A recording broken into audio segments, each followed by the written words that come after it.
vocês abrissem suas Bíblias lá no Evangelho de Lucas, Lucas capítulo 10, versículo 25, nós vamos ler até o versículo 37, amém?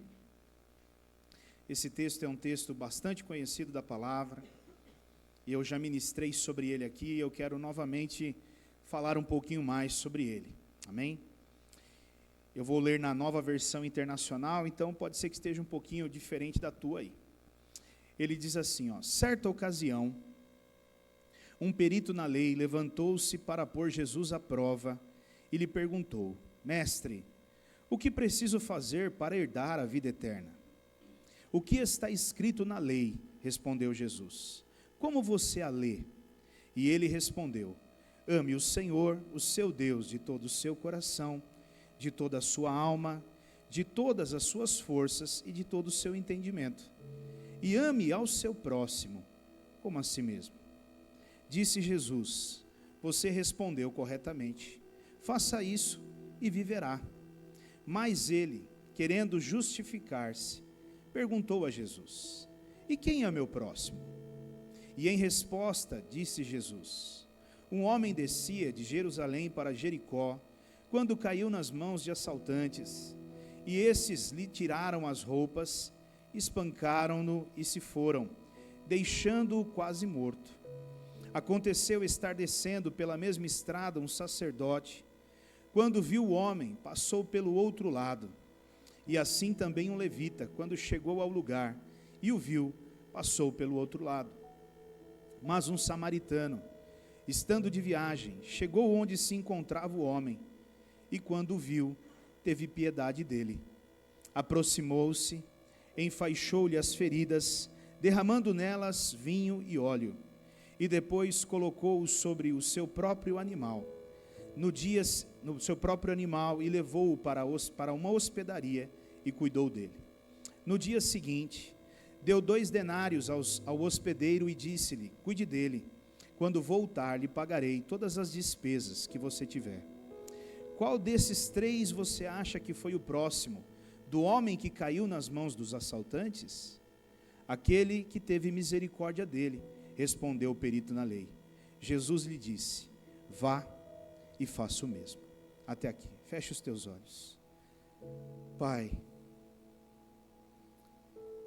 que privilégio, Senhor, é estarmos diante da Tua palavra. Senhor, como é bom estar na casa do Senhor. Como é bom podermos entoar cânticos de louvor e adoração ao Senhor. Como é bom, Senhor, podermos hoje entender o que foi que o Senhor fez nas nossas vidas, Pai. Onde nós estávamos, como nós vivíamos, Pai.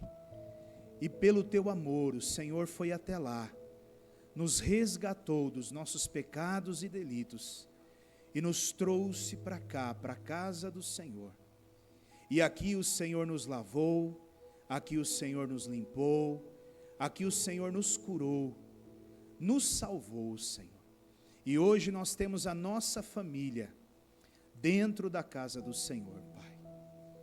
Obrigado, meu Deus, porque a Tua palavra nos garante que a bênção do Senhor se estenderá até a nossa 4ª geração, Pai.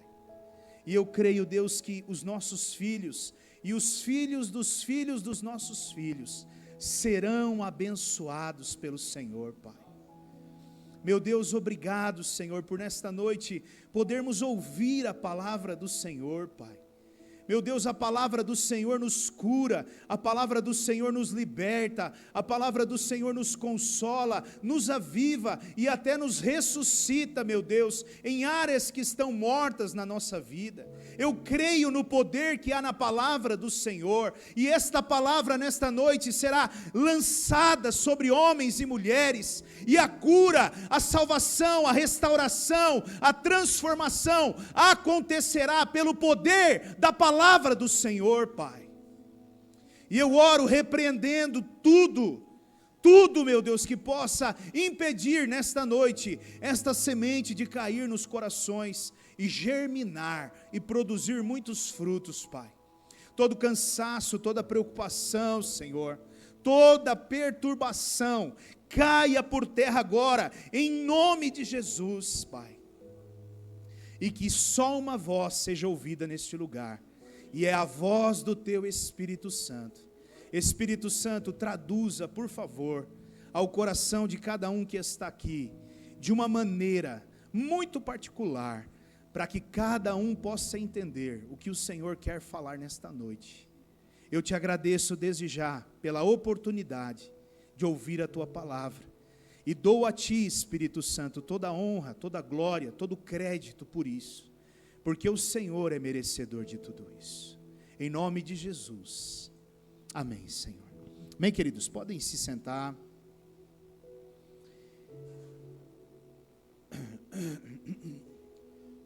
Pode pôr aí uns 24, eu creio, né?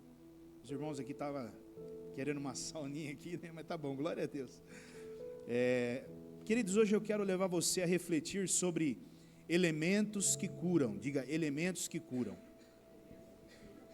Esse texto que nós acabamos de ler agora, ele é muito conhecido por todos nós. Eu creio que os que são cristãos, os que não são cristãos, quando nós falamos sobre essa parábola, né, do bom samaritano, ela é muito usada no mundo corporativo, em tantos lugares, para tentar mostrar, né, um pouco mais dessa compaixão com o próximo, né, de nós estarmos sempre preocupados com o nosso próximo. E o resumo dessa história, né, ela se trata de um homem que estava de viagem, né, e ele foi então assaltado, e ao ser assaltado ele foi machucado ali, foi ferido, né, e ele ficou ali. Aqueles homens machucaram aquele homem e deixaram ele ali e foram embora, né. E a história, ela retrata 3 figuras que tiveram contato com aquele homem, né. Ela traz a primeira figura do sacerdote, e ela fala que havia ali um sacerdote passando por aquele lugar, e esse sacerdote, ele, ao ver aquele homem ali, ele passa para o outro lado e segue a sua caminhada. Ela fala também acerca de um levita, né? Alguém que é incumbido de trazer a adoração, conduzir a adoração a Deus na casa do Senhor. E esse também, ao ver aquele homem ali ferido, machucado, ele passa de lado, passa para o outro lado, e ele segue a caminhada dele. E ela fala de um último personagem, que é esse samaritano, que ele estava de viagem, e ao ver aquele homem ali, então ele se compadece daquele homem, e ele para, e ele tem uma atitude, né? Ele tem uma postura diferente desses 2 outros homens que passaram por ali, né? E queridos, quando nós pegamos essa parábola, quando nós pegamos essa ilustração que Jesus trouxe, nós precisamos pensar muito bem, dentro do nosso ambiente cristão, dentro da igreja. Acredite você ou não, existe dentro da igreja, ou até fora da igreja, mas que esteve um dia dentro da igreja, muitos cristãos que, ao decorrer da sua caminhada, também foram roubados e assaltados e feridos. E por terem sido roubados, assaltados e feridos, eles também ficaram à beira do caminho ali, e talvez sacerdotes, talvez levitas, passaram por eles, talvez até eu e você mesmo, passemos por eles, passemos para o outro lado e seguimos a nossa jornada, não nos preocupando com as feridas e com os machucados daquele homem, né? Hoje, querido, eu posso dizer a você, que da mesma forma que a igreja, ela atrai pessoas para Cristo, né? Ela tem essa capacidade dada por Jesus, de atrair as pessoas para a igreja, para cá. Infelizmente, a igreja é um dos lugares aonde mais as pessoas colocam os irmãos para fora da igreja, querido. A igreja é o lugar aonde mais as pessoas são levadas a se retirarem da igreja. Olhe o que eu estou dizendo a você, preste bem atenção no que eu estou dizendo a você. É muito mais fácil um crente tirar um crente de dentro da igreja do que ele ganhar alguém lá de fora e trazer aqui para dentro. Nós estamos vivendo momentos terríveis, momentos difíceis, há uma maneira de se reagir como cristão nos últimos tempos, onde eu vejo que não se pondera mais com as palavras, há tantos julgamentos, há tanta capa sendo colocada sobre o homem, sobre a mulher, que você nem sequer reconhece mais se é crente, se não é crente, porque se veste de uma capa de crente, mas no fundo não é crente, né? Acredite você ou não, tem pessoas que aqui dentro da igreja, elas levantam as mãos e cantam e gritam, não estou só dizendo dentro da nossa igreja, mas em todas as igrejas, elas levantam a mão, gritam e dizem que amam a Jesus e vou contigo até não sei na onde, mas quando você pergunta, às vezes você conhece a pessoa no ambiente do trabalho dela corporativo, você fala assim, mas esse rapaz é crente? Essa mulher é crente? É, eles são crentes. Meu Deus, Jesus, né? O mesmo que levanta a mão para Jesus no sábado e fala, eu te amo, Jesus, e com o Senhor eu vou até não sei na onde, na segunda-feira, no dia do trabalho, ele veste um outro personagem, e ele se veste, ele vai trabalhar, e ele diz assim ainda, ó, a gente não pode misturar igreja com trabalho. Meu irmão, não existe isso, querido. Jesus nos chamou para sermos crentes, em todo e qualquer lugar.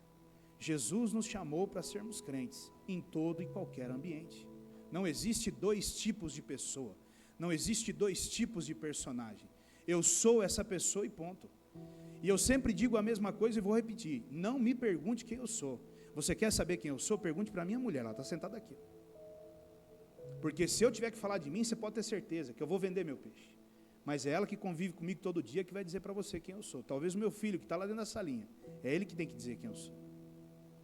Então, meu irmão, nessa noite eu quero trazer algumas coisas que nós precisamos refletir profundamente como cristãos, né, dentro dessa mensagem. E a primeira coisa que eu quero destacar, depois eu vou entrar dentro de alguns elementos, mas a primeira coisa que eu quero destacar diante disso, desse cenário que nós vimos aqui, é que o verdadeiro evangelho, ele não tem a ver com a nossa própria satisfação. O verdadeiro evangelho, ele não tem a ver com a nossa própria satisfação. Meu irmão, a pior coisa que pode acontecer na vida de um ser humano, de um cristão, é se tornar um religioso. Diga assim, a pior coisa que pode acontecer na minha vida é eu me tornar um religioso. Meu irmão, um religioso anda como crente, fala como crente, se veste como crente, prega como crente, mas não é crente. Você vai conversar com um religioso, ele já vai vir com aquela linguagem crente dele, aleluia, glória a Deus, e não sei o que e tal. A roupa nos trinque, né? Se está na doutrina da barba, é da barba. Se não está na da barba, não está na da barba. Se é do cabelo, é do cabelo. Se é do cabelo, é do cabelo. Ou seja, por fora, maravilhoso. Mas por dentro, meu irmão, longe, longe.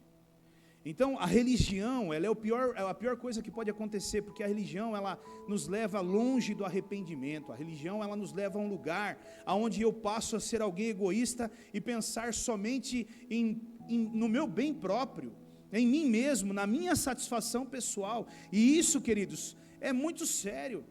Porque aí eu passo a viver uma vida que eu só penso no meu benefício próprio. E evangelho não tem a ver com o meu benefício próprio. Evangelho não tem a ver com a minha causa própria e nem com a sua causa própria. Evangelho tem a ver com vidas, com a mudança, com a transformação de vidas.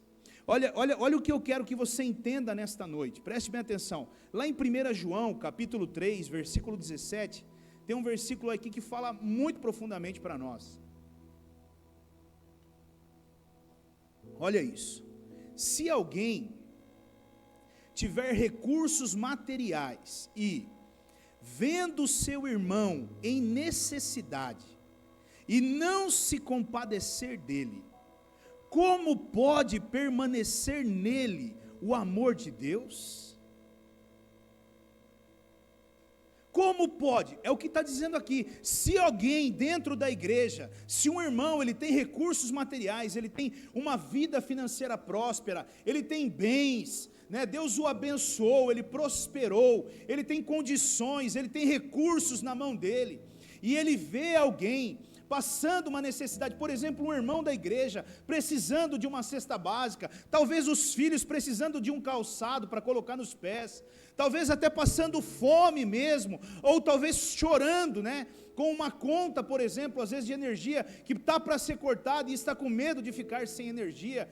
A Bíblia está dizendo aqui, se você não se compadece disso, como pode haver em você o amor de Deus, ou como pode permanecer em nós o amor de Deus?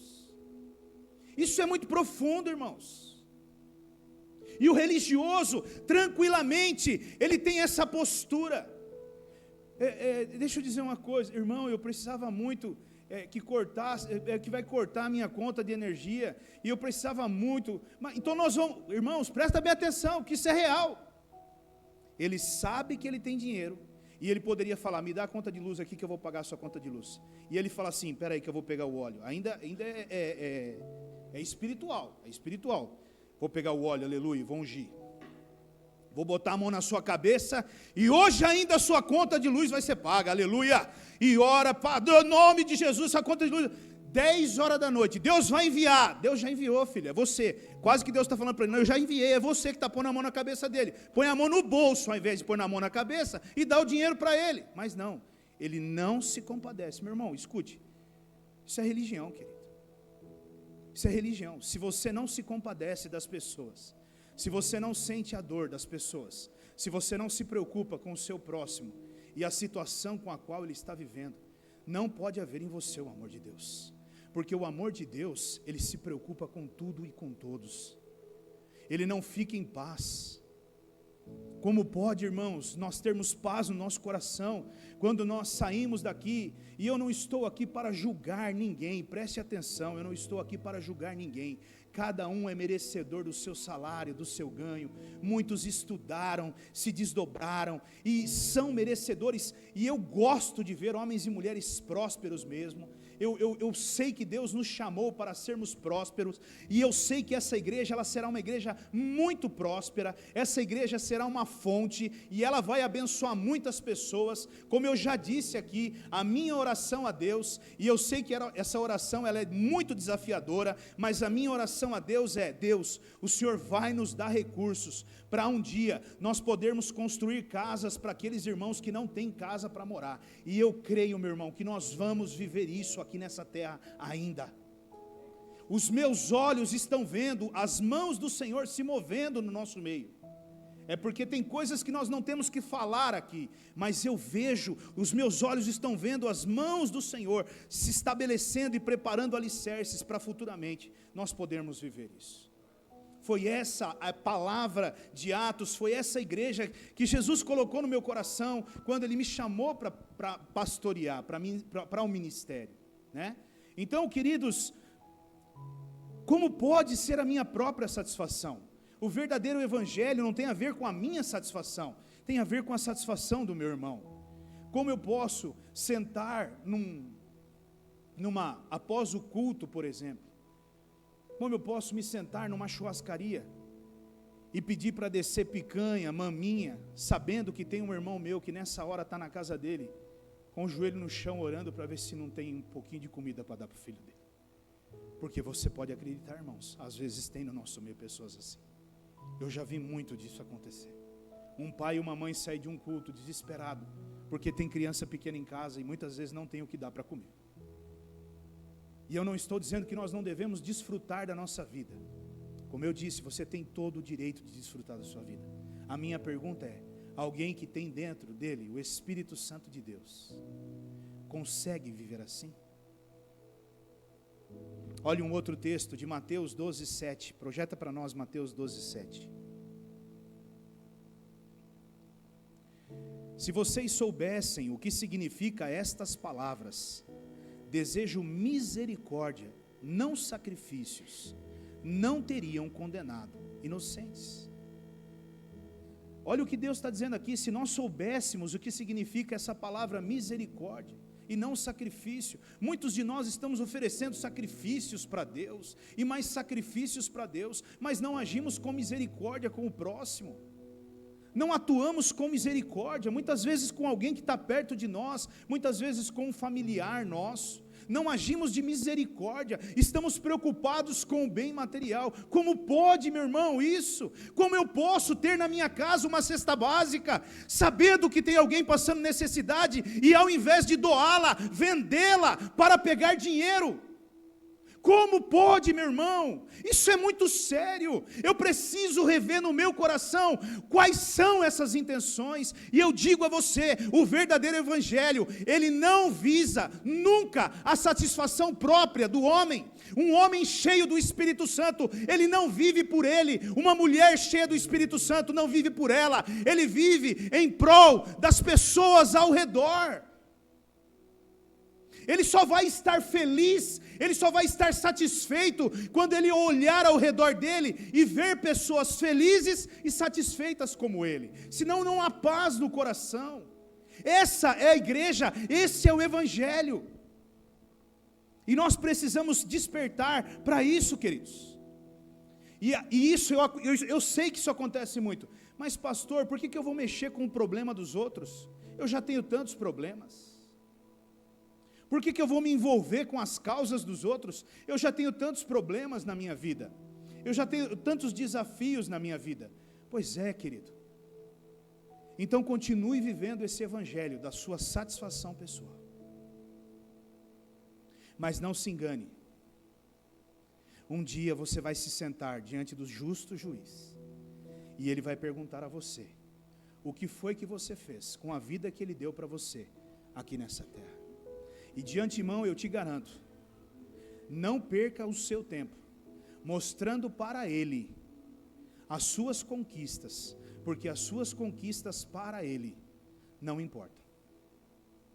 O que importa para ele são as almas, como o César acabou de pregar agora há pouco aqui. Deus fica feliz quando você compra uma casa? Não tenho dúvidas. Deus fica feliz quando você compra um carro? Não tenho dúvidas. Assim como um pai fica feliz quando o seu filho vai bem. Mas se tem uma coisa que alegra o coração do Senhor, é quando uma alma, ela se entrega ao Senhor, quando uma alma é salva. Então qual é a prioridade do Senhor aqui na terra? É a salvação de alma, querido.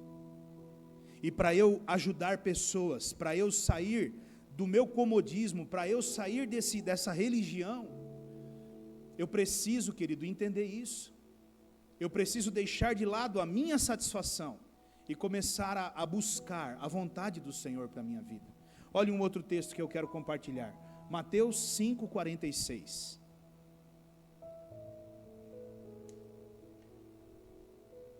Olha lá, ele diz assim, ó: se vocês amarem aqueles que os amam, que recompensa receberão? Até os publicanos fazem isso. Isso é muito comum, querido. Dentro da igreja, então, nem se fala. Nós amamos aqueles que nos amam. Nós amamos aqueles que nos amam. E quando alguém falou alguma coisa, ou quando alguém fez alguma coisa, nós já logo retiramos da nossa vida. Não faz parte da nossa vida. Mas, irmão, entenda uma coisa. Deus usa pessoas difíceis, Deus usa situações difíceis com um propósito. Não é a pessoa, sou eu. Ele quer me tratar, Ele quer me transformar. E às vezes Ele precisa usar pessoas para me transformar. Às vezes Deus me coloca num ambiente de trabalho, aonde ali naquele lugar, as pessoas elas vão ser difíceis. E o propósito dele nesse lugar não tem a ver com aquelas pessoas, mas tem a ver comigo, porque Ele quer me moldar, me transformar. E eu preciso entender isso, eu preciso compreender isso, eu preciso até aceitar, porque, meu irmão, olha, preste bem atenção, amar aqui dentro desse ambiente aqui é a coisa mais fácil que tem. Eu quero ver você amar aquele que pega no seu calcanhar todo dia. É aquele que você sabe que quando você virou as costas, ele já está falando mal de você, ele já está te caluniando, ele já está pisando, ele já está judiando, ele já está fazendo alguma coisa, e às vezes nós nos deparamos com muitos desses, até dentro da própria igreja. E aí, o que você faz? Você o ama ou você o deixa de lado, como a maioria faz? Lembre, querido, preste bem atenção. Tem muitos soldados feridos dentro da igreja. Tem muitas pessoas produtivas dentro da igreja. Olha, eu tive uma caminhada, esses dias eu estava me lembrando disso, né? Nós temos aquele OneDrive, né? E o OneDrive, quando você vai salvando ali as fotos, ali, vira e mexe, ele manda aquelas recordações, né? E aí, esses dias, acho que terça-feira, se eu não me engano, eu recebi uma recordação lá do OneDrive, quando eu cheguei na Cristo Salva, né? E aí nós estávamos, acredite você, tinha uma foto minha e do Beto. Meu irmão, olha, eu nem quis colocar foto. O Beto naquela época ele era mais magrinho que o William. Então você imagina o nível que era o Beto. Mas muito magrinho mesmo, cara. Né? E aí nós estávamos assim numa reunião assim, e nós estávamos numa reunião de célula, e a gente, aí acho que tinha umas 6 ou 7 pessoas, né, que nós trabalhamos na vida deles. E depois mostrou outras recordações, pessoas que nós levamos ao encontro. E meu irmão, quantas coisas boas vieram ali na nossa mente, porque eu sei que essas pessoas, elas estão ali trabalhando para o Senhor. Não importa onde elas estão, mas elas estão trabalhando para o Senhor. E no começo foram pessoas difíceis de nós lidarmos, de nós trabalharmos. Mas não tem satisfação maior quando você para e você vê isso, você fala assim, puxa, eu lembro dele. Fulano era dono da biqueira quando nós chegamos lá, e o dono da biqueira na casa dele virou uma célula. Ao invés dele vender droga, agora ele estava vendendo o evangelho, né? E aí você vai fazendo esse trabalho, e você vai vendo esse crescimento, né? E isso é maravilhoso, mas para isso, meu irmão, nós temos que entender, a minha satisfação pessoal, ela precisa ficar um pouco de lado, porque isso vai exigir de mim muitas coisas, amém? Então não caia, tome cuidado com essa religião, né? Outra coisa, a religião, né, que nos prende, a religião que nos leva a esse lugar. Meu irmão,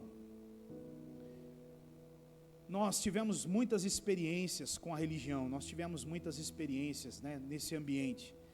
E eu vejo, como eu disse, né, essa bendita religião que ao invés de atrair as pessoas, afasta as pessoas, porque eu me visto de um crente, eu me visto de um santo, eu me visto de alguém que não existe, porque isso não existe, meu irmão.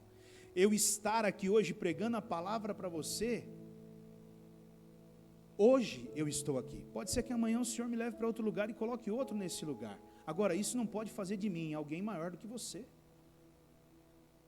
E isso não pode fazer de mim alguém que seja intocável. Não, na verdade, eu entendo que você precisa conhecer a minha vida e conhecer os meus pecados, as minhas falhas e os meus defeitos. E eu não tenho problema nenhum de sentar com qualquer um aqui dentro dessa igreja e falar para você, meu irmão, eu erro nisso, eu falho nisso, eu sou isso, eu sou aquilo e eu faço isso também. E eu também não tenho problema nenhum de chamar uma pessoa e dizer assim, eu quero te pedir perdão porque eu errei com você, dizendo tal coisa. Aliás, há dias atrás, eu estive na igreja de Votorantim, porque surgiu uma conversa lá, e eu fiz questão de fazer isso de púlpito, né, pastor Arnaldo? De púlpito, eu quero pedir perdão aos irmãos da igreja, por algo que foi dito, mal interpretado, mas não importa, eu errei, e eu preciso vir aqui e pedir perdão a vocês. Isso, meu irmão, mostra que o evangelho, ele é acessível, e ele é para todos, e não para um grupo de pessoas que são separados e diferentes dos outros. O que atrai pessoas é isso. O que afasta pessoas é um personagem, uma roupa que nós vestimos e um linguajar que nós temos de repelir, de afastar as pessoas. Porque quando alguns crentes oram, eu imagino que a maioria tem até medo de orar perto, não é verdade?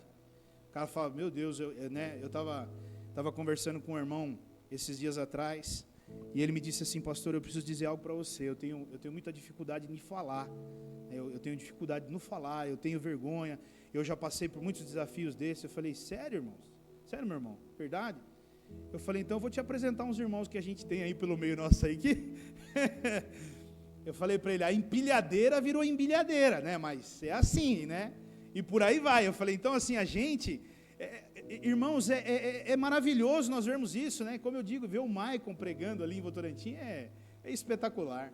É porque assim, a dificuldade dele é enorme, mas ele não recuou, ele simplesmente disse, não, eu vou fazer o que eu tenho que fazer. Então isso mostra que o Evangelho ele é acessível, ele precisa ser acessível. Agora, quando nós nos portamos como religiosos, nós repelimos as pessoas para longe, porque ela fala assim, como é que eu vou orar perto do homem desse jeito? Porque olha como é que ora, olha como é que fala, olha como é que isso, olha como é que é aquilo, né? Aliás, eu até preciso pedir perdão para os irmãos, né? Eu estava vendo a minha pregação de sábado, né? Acho que foi sábado que eu acho que eu preguei sobre Daniel, eu falei sobre Daniel lá e tal, né? Quarta-feira. Aí depois eu estava vendo a pregação e aqui eu estava falando, né? E Moisés estava fazendo carinho, Moisés estava fazendo carinho no gatinho, né? Aí depois eu fui vendo, a Renata tinha comentado, eu fui vendo a pregação, né? Eu falei, meu Deus, Moisés saiu lá foi lá na cova dos leões, no lugar de Daniel, fazer cosquinha na cabeça do gatinho, né? Do leão. Me perdoem por isso, queridos.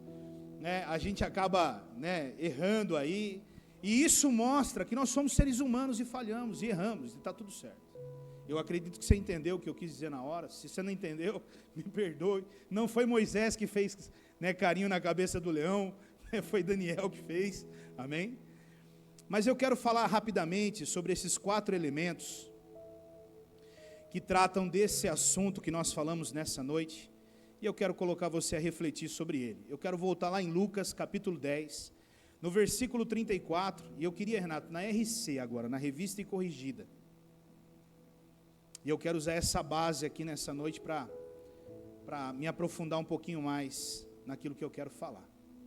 Ele diz assim, ó, e aproximando-se, atou-lhe as feridas, aplicando-lhes azeite e vinho, e pondo-o sobre a sua cavalgadura, levou-o para a sua estalagem e cuidou dele. Queridos, quando nós olhamos para esse versículo, existem alguns elementos que esse samaritano ele utilizou, e eu quero levar você nessa noite a refletir sobre eles. Mas eu quero em especial dar ênfase a um deles.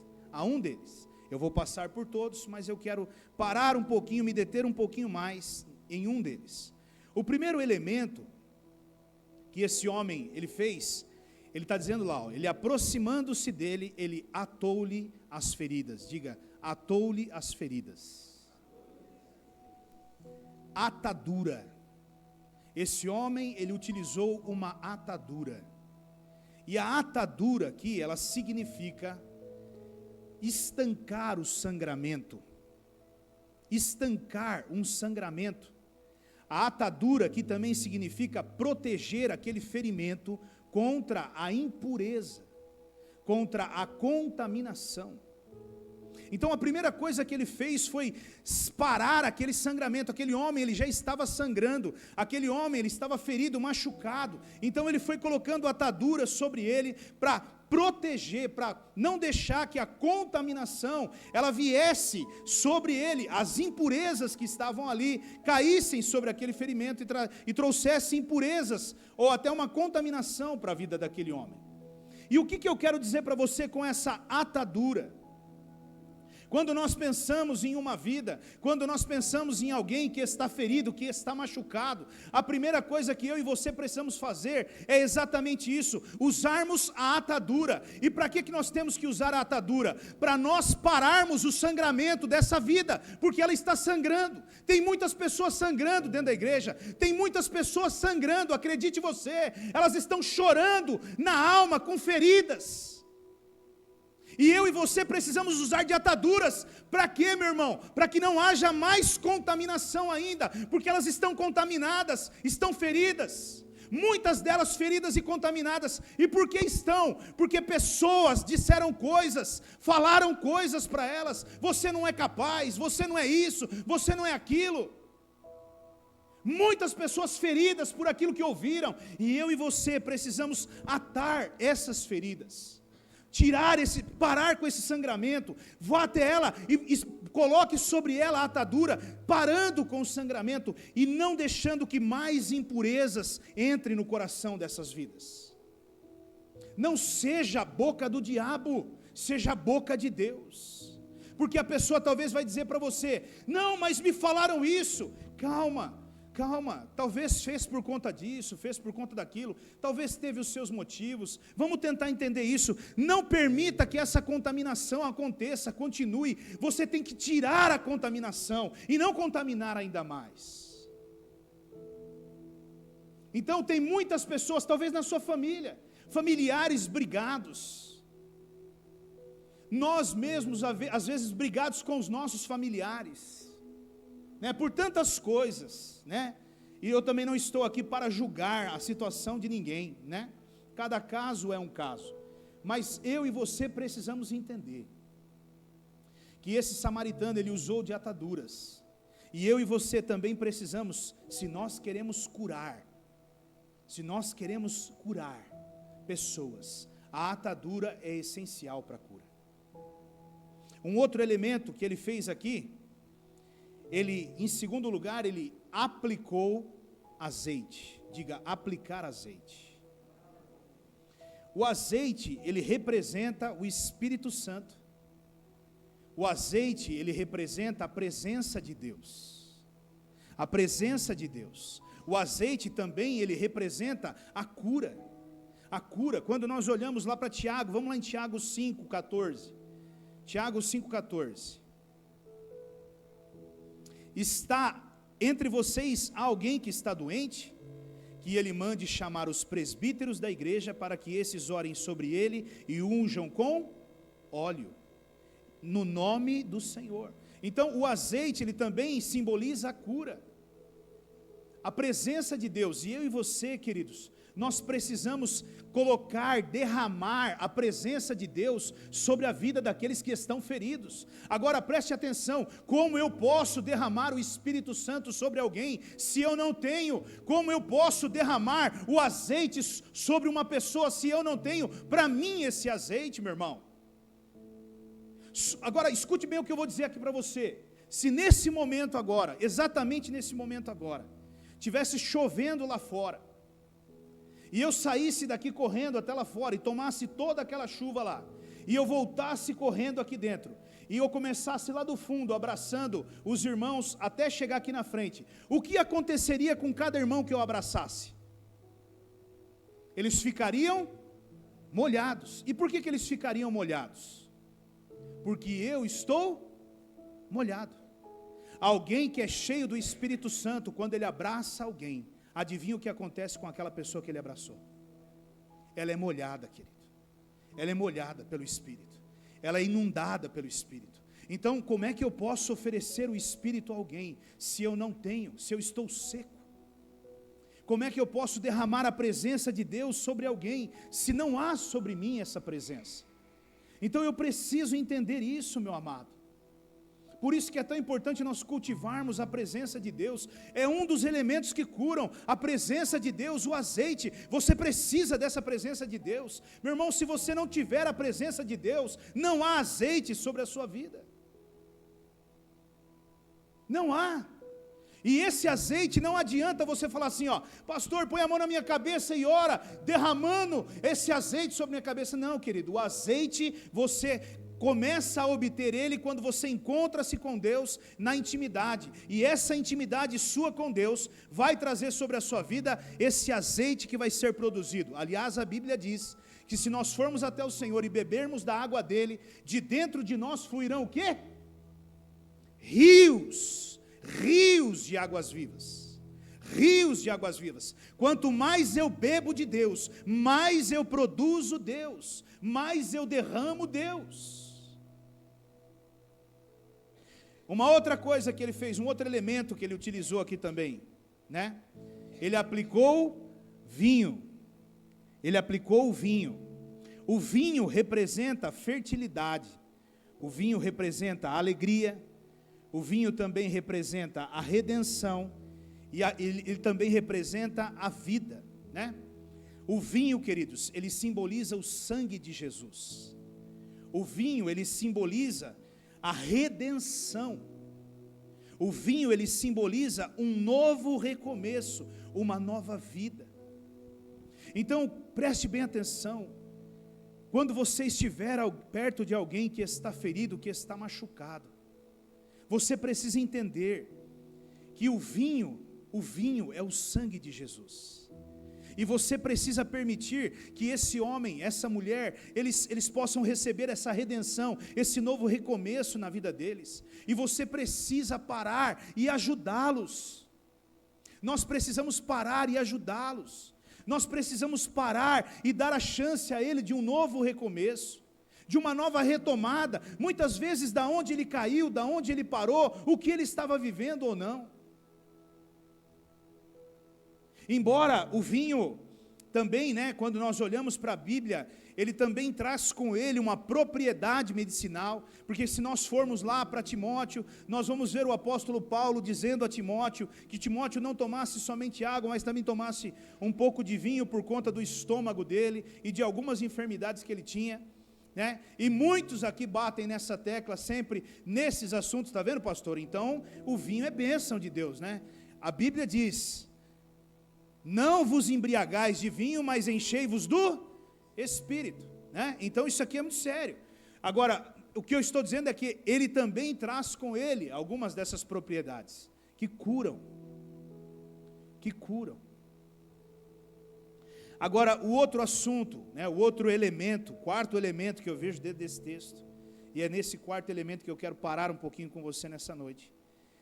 Ele fala assim, pondo-o sobre a sua cavalgadura, levou-o para uma estalagem e cuidou dele. Diga, cuidou dele. Cuidou dele. Tempo, diga tempo. Ele investiu tempo na vida desse homem. E eu quero trazer um exemplo para você, que eu ouvi há uns dias atrás, que me marcaram muito, que me marcou, na verdade, demais. Uma mulher estava dando um testemunho de algo que aconteceu com ela.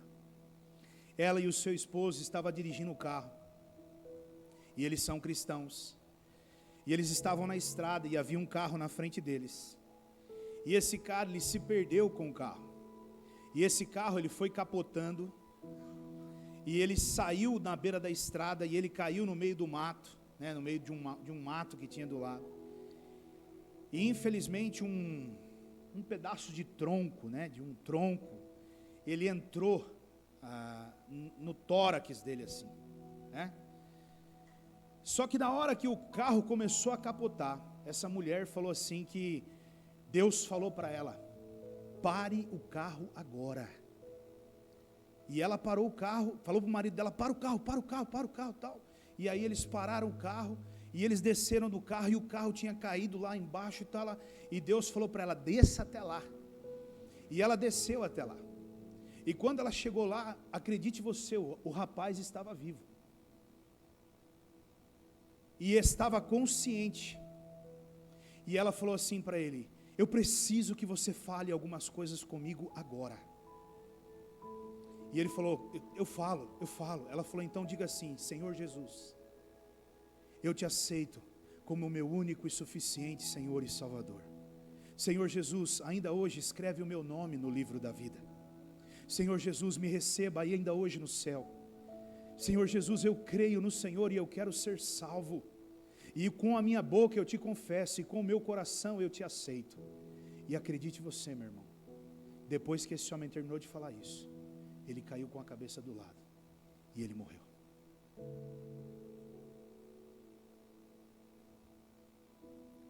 Olha a importância de você parar 2 minutos, por causa de uma vida.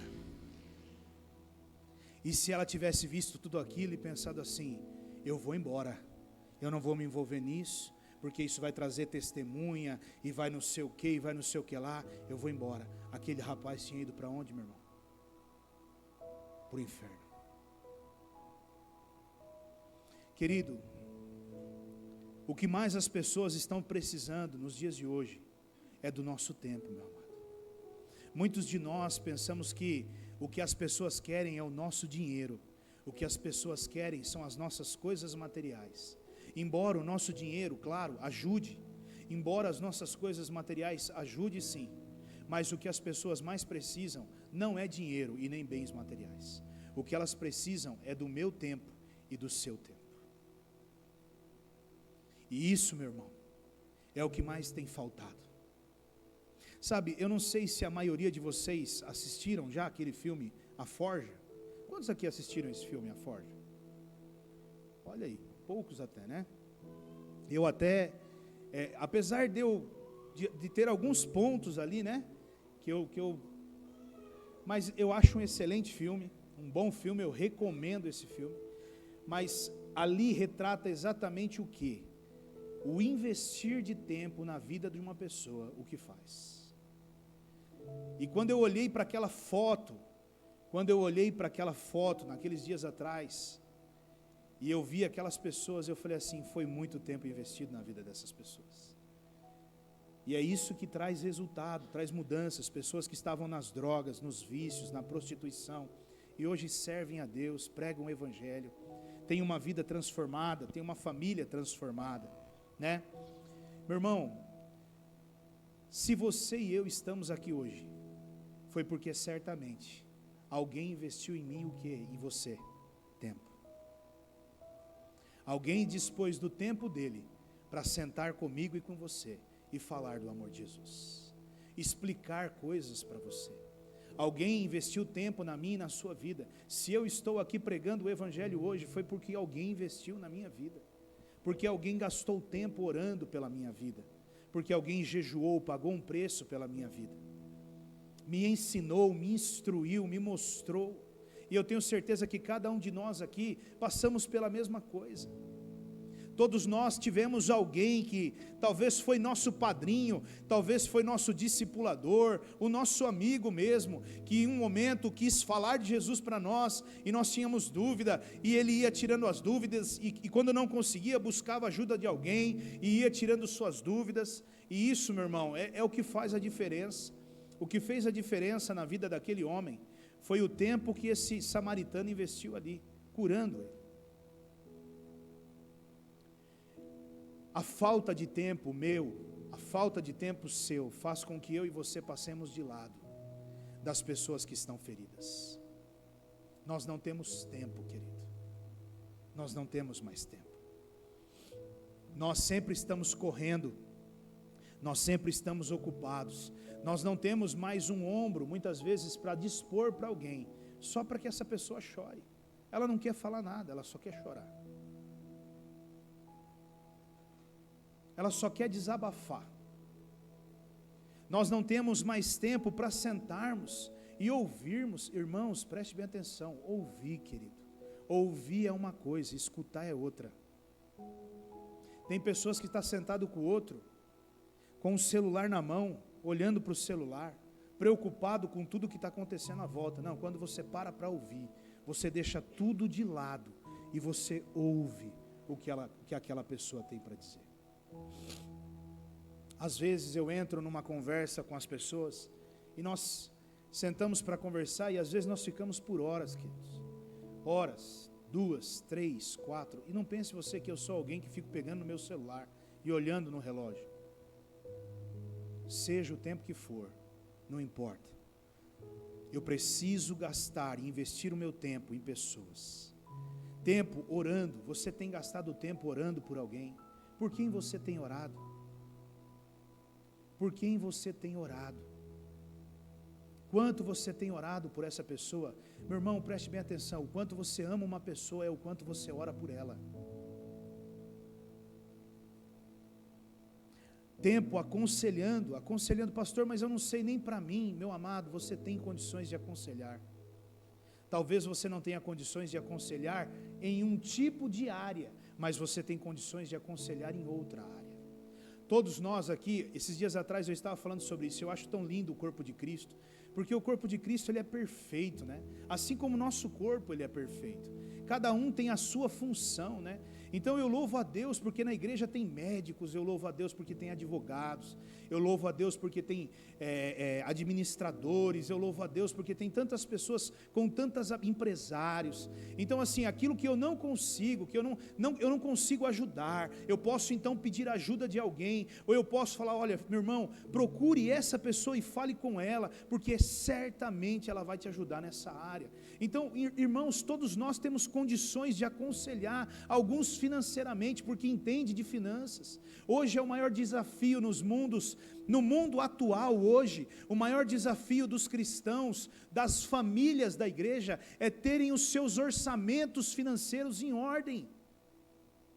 Muita gente endividada, muita gente que não sabe administrar o que ganha, gasta mais do que ganha. E meu irmão, não adianta, quando você gasta mais do que você ganha, a solução não é ganhar mais, porque se você ganhar mais, você vai gastar mais. A solução é aprender a administrar o que você ganha antes. Até porque Deus, Ele é tão bom e tão sábio, que Ele nunca vai aumentar o seu salário se você não sabe administrar o seu dinheiro, porque se Ele aumentar o seu salário, você vai ficar mais endividado ainda. Então tem pessoas que já não são para a área financeira, mas sei lá, são para a área da saúde, e vão te dar orientações nisso, outros para a área profissional, eu quero prosperar, eu quero crescer na empresa, o que eu tenho que fazer na onde eu trabalho, eu não sei, mas eu te garanto, se você sentar com um empregador, ele certamente vai falar para você o que ele espera de um funcionário.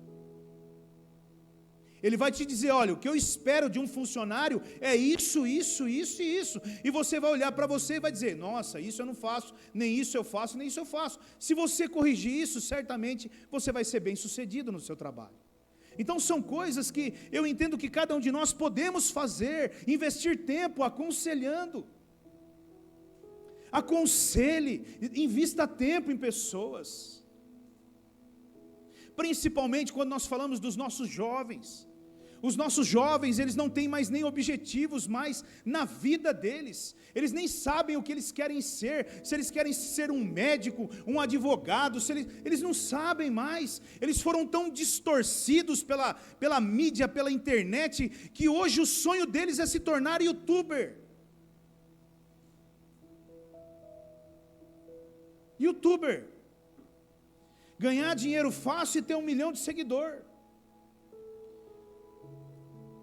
E eu vejo, irmãos, é loucura isso aí, é o fim do mundo. Às vezes eu vejo o Isaac mostrando um vídeo de um carinha lá. Eu falo, meu filho, eu não sei se eu fico mais depressivo em ver você assistindo ele ou ver ele falando. Porque assim, é deprimente, irmãos. Eu não sei o que é pior, alguém que para assistir um negócio daquele e pensar que um cara daquele tem 4 milhões de seguidor. Que tipo de seguidor é esse? Meu Deus, que humanidade é essa? Porque uma pessoa que tem um pouquinho de cultura nunca vai sentar para ver aquilo. Mas se nós não sentarmos e não gastarmos tempo com os nossos jovens, questionando, que nem eu pego uns aí e falo para eles, o que vão ser da vida aí, cara? Esses dias atrás falei, e aí, como é que é? Vamos fazer prova, eu quero ver prova. Senta que eu quero ver vocês fazendo uma prova, né? E aí o cara vai fazer as provas, os caras já começam a olhar e falam, nossa pastor, o negócio é bem mais embaixo. Pois é. Sabe, irmãos, saiu da moda fazer faculdade, ninguém mais que pensa em fazer faculdade. Não. Agora eu quero ser empreendedor, e eu não estou dizendo que você não tem que ser empreendedor, mas você vai empreender o quê? Fala para mim, sem uma faculdade. Vou ser empreendedor da NASA. Se você for empreendedor da NASA, você vai ter que saber algumas coisas sobre a NASA, querido.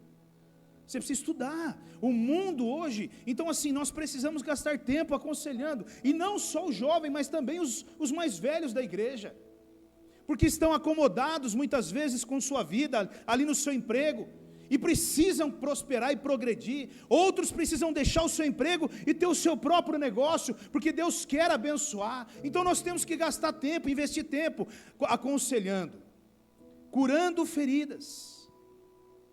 Outros nós vamos ter que sentar e curar as feridas, porque eles têm muitas feridas. Foram feridos com palavras, feridos com atitudes dos outros, com muitas feridas na alma.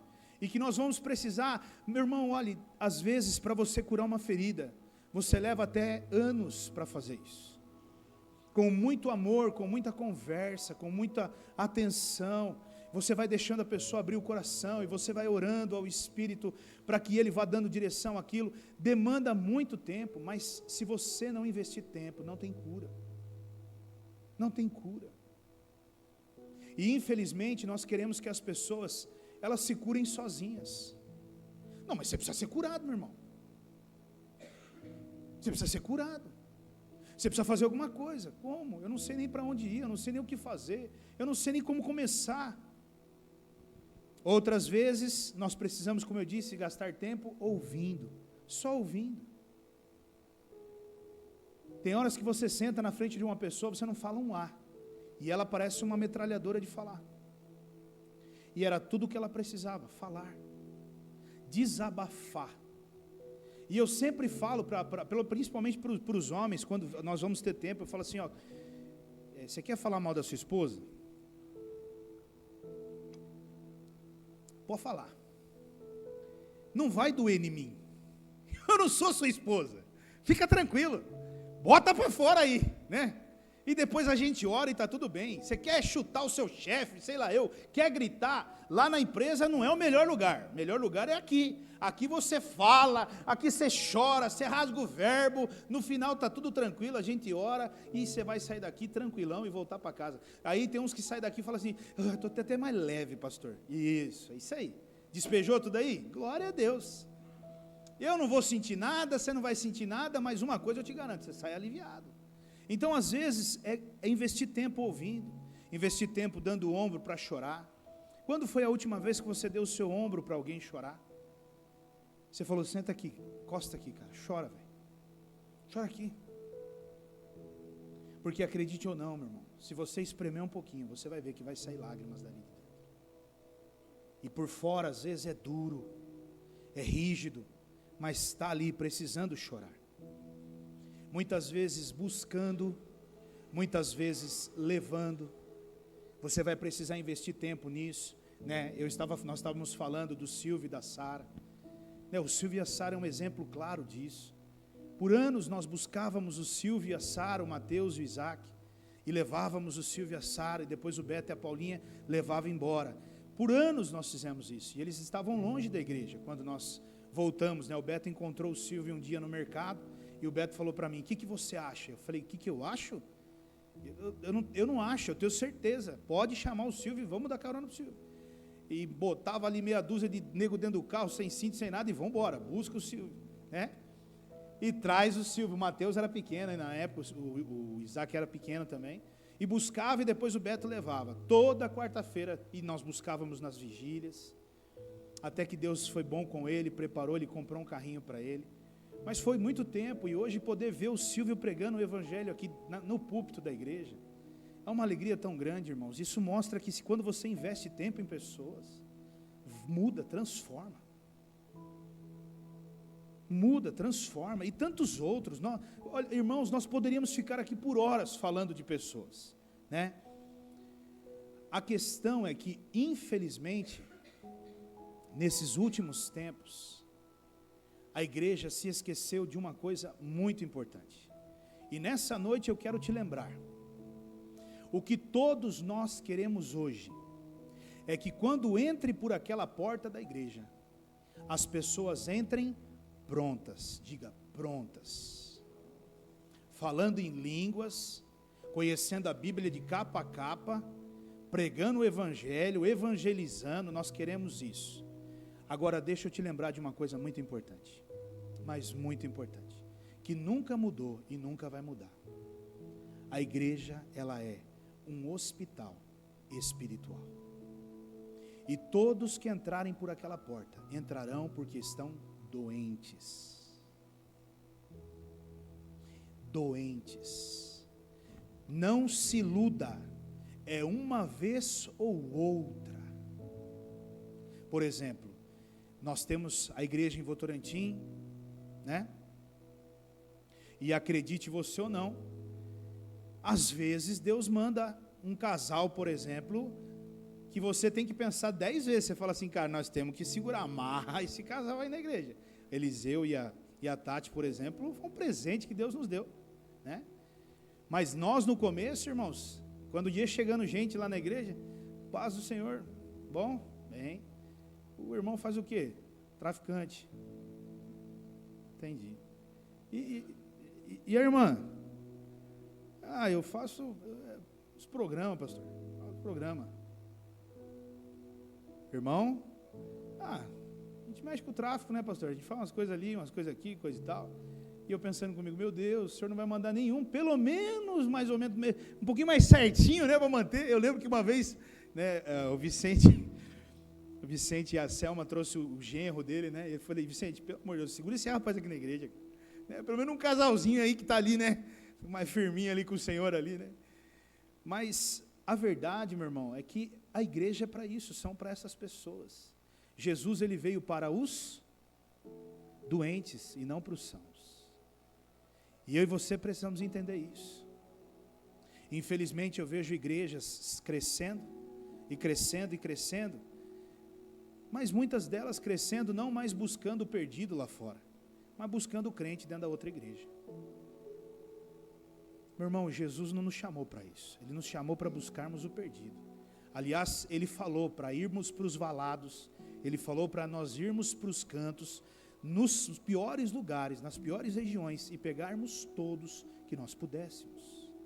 O que nós queremos são pessoas prontas, e é bom, irmão, pessoas prontas é maravilhoso, não dá nenhum trabalho, você não precisa nem investir tempo, olha que tempo nós ganhamos. Mas querido, não há dinheiro, não há riqueza que pague você ver uma pessoa destruída e logo lá na frente você vê ela de pé pregando o amor de Jesus Cristo para outras pessoas. Não há, meu irmão. Olha, se você não viveu isso, se você não sentiu ainda, quando eu falo eu me arrepio do pé à cabeça, se você não sentiu essa sensação ainda, eu desafio você a senti-la um dia, eu desafio você a experimentar ela um dia, você pegar uma família destruída, e você olhar para ela, e você olhar para ela depois de algum tempo, e você dizer, meu Deus, olha essa família, olha o que Deus fez na vida dessa família, valeu a pena, valeu a pena, valeu a pena todas as noites sem dormir, valeu a pena todas as vezes que nós íamos buscar, todas as vezes que nós íamos levar, todos os momentos de briga, de discussões, e nós estávamos lá, às vezes, uma semana toda, nós recebíamos ligação, pastor, tem que vir, Rogério, tem que vir aqui, Rogério, tem que vir aqui, Rogério, tem que vir aqui, eu não aguentava mais, irmão, mas vamos embora, vamos lá, e tal, 2 horas da manhã, 1 hora da manhã, meia-noite, às vezes eu estava na casa da pessoa, 1 hora da manhã, eu saía 1 hora da manhã, eu chegava em casa 2 horas da manhã, eu chegava em casa 2 horas da manhã, a ligação já estava lá, tem que voltar, eu nem entrava, eu já voltava de novo para casa, e ia até 4, 5 horas da manhã. E eu não estou dizendo isso para me engrandecer, não é isso, o propósito não é esse. O que eu estou dizendo é que eu entendi que um dia Jesus, Ele fez isso por mim. Eu entendi que um dia pessoas fizeram a mesma coisa por mim. Elas não me abandonaram, elas estiveram comigo. Nas minhas fraquezas elas não desistiram, elas foram atrás, elas investiram o que precisava. Eu preciso entender e fazer o mesmo. Eu preciso entender e praticar o mesmo, gastando tempo, querido, gastando tempo. E eu quero finalizar com Lucas 10, 36 e 37.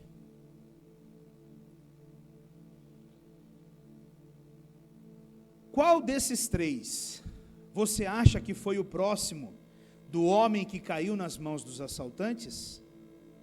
Aquele que teve misericórdia dele, respondeu o perito na lei. Jesus lhe disse, vá e faça o mesmo. O que Jesus está dizendo para mim e para você nessa noite? Vão e façam o mesmo. Vão e façam o mesmo. Eu quero te lembrar, quantas pessoas saíram de Jerusalém, na direção de Jericó, mas elas não chegaram até lá.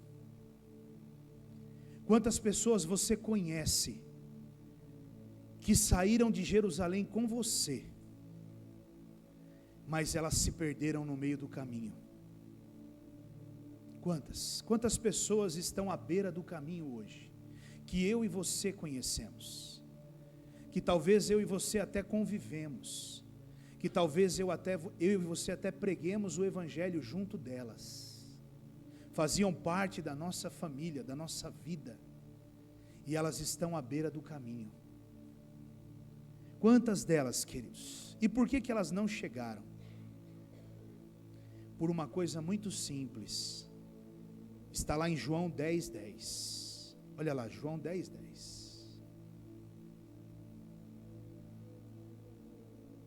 O ladrão vem apenas para furtar, roubar, matar e destruir. Mas eu vim para que vocês tenham vida e a tenham plenamente. Sabe por que essas pessoas, elas saíram de Jerusalém e elas não chegaram em Jericó? Exatamente porque o ladrão, no meio do caminho, ele roubou, ele matou e ele destruiu essas pessoas. E elas estão feridas na beira do caminho. São soldados feridos que estão ali e ficaram para trás. E talvez eu e você seguimos a nossa jornada e os deixamos lá. Quantas pessoas estão desviadas hoje, no bar bebendo, se prostituindo, se drogando, pessoas que eram do meu e do seu convívio, pessoas que eram homens e mulheres de Deus, que quando oravam, Deus se derramava e Deus usava. Quantos, querido? E o que eles estão fazendo na beira do caminho? O que é que eles estão fazendo lá na beira do caminho? Eles estão esperando por mim e por você. Eles estão esperando por mim e por você. E esperando para fazermos o quê? Primeiro, atar-lhes as feridas. Segundo, aplicar o azeite. Terceiro, aplicar o vinho. E quarto, investirmos tempo. Investirmos tempo. Essas pessoas, elas não estão precisando de pessoas que conhecem a Bíblia. Elas estão precisando de pessoas que vivem o que a Bíblia pede. E enquanto eu e você não entendermos isso, nós vamos passar do outro lado e nós vamos seguir a nossa jornada. E nessa noite eu desafio você, feche os teus olhos agora.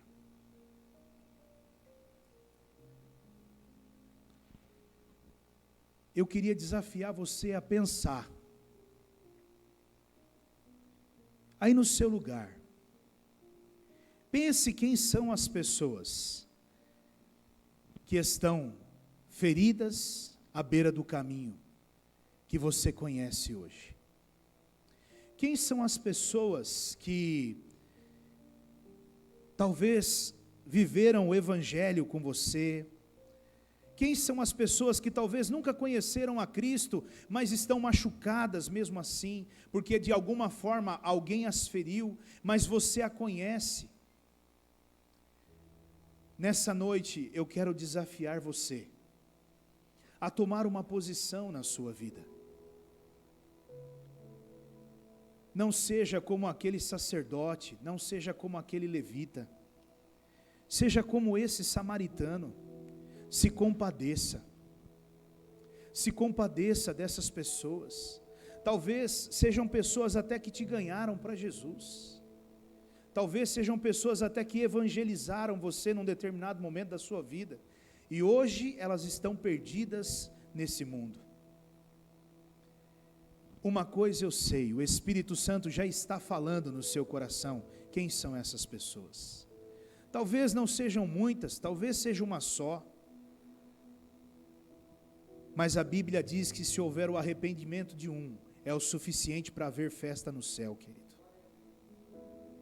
Ainda que seja um, nessa noite eu desafio você a sair do seu lugar e ir até aquela pessoa, a se levantar do seu comodismo e começar a ir, e começar a buscar e a resgatar esse soldado ferido. Não importa como ele esteja, não importa a situação que ele esteja, importa é que você está carregando com você o azeite, o vinho, a atadura e o tempo.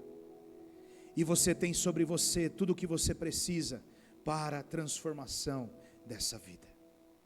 Certamente, se você for, o próprio Espírito Santo contribuirá para que você seja bem-sucedido na sua missão.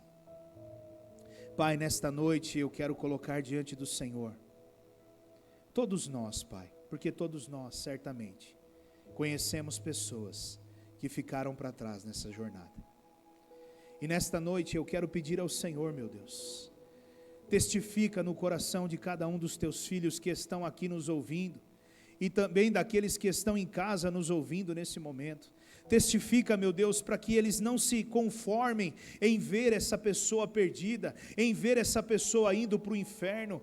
Meu Deus, incomoda para que elas se levantem e tomem uma posição diante do Senhor e voltem novamente a colocar a vida delas à disposição do reino do Senhor, em prol desses soldados que estão feridos no caminho, Pai. Senhor, que nessa noite cada um de nós possamos sair daqui com pessoas na nossa mente, e que o Senhor não permita, Deus, de forma nenhuma, que esses nomes saiam da nossa mente, que nesses próximos dias o Senhor esteja nos incomodando, Espírito Santo, o Senhor esteja nos tratando, nos revelando quem são as pessoas as quais nós devemos procurar, Pai. Não nos deixa parados, Senhor.